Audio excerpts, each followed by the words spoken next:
There's still some uncertainty, Nicole. There's some lingering questions about what happens with Speaker Mike Johnson, whether he'll keep his gavel, and whether his harshest critics are going to follow through on the threats they have been making to implement this motion to vacate, triggering a vote to remove the gavel from him. Now, before we get into the politics and what's being said on all sides of this is what the Speaker himself has said in response to these threats. Take a listen.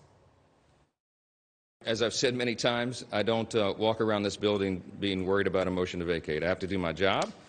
We did. I've done here what I believe to be the right thing, and that is to allow the House to work its will. And as I've said, you do the right thing and you let the chips fall where they may. Let the chips fall where they may. So we do have three Republicans in particular, led by Marjorie Taylor Greene, two others. She's the one that initially filed this motion to vacate. And so if this vote is triggered at all, it will likely come from her. We reached out to her office.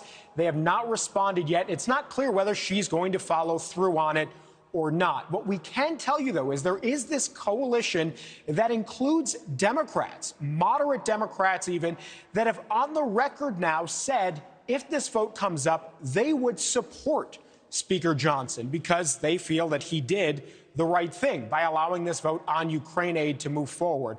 So what they're saying is either they would vote to keep him in his role, or they may just not show up for a vote at all. And if that happens, it essentially bolsters his case. It would mean that the number of Republicans needing to save Johnson would actually be lower, making it easier for him to keep his gavel.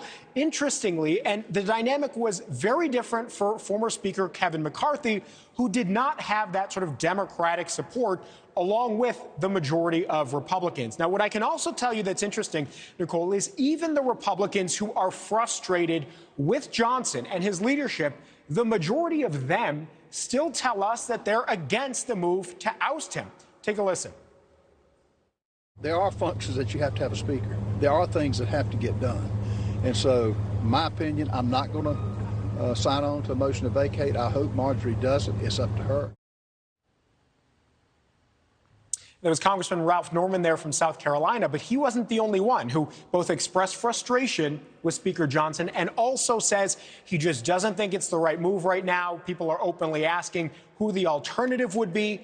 That is not clear. And also, this is an election year. We've got months until November. Not a great look to have the House in chaos as it was when they removed Speaker Kevin McCarthy a few months ago, Nicole.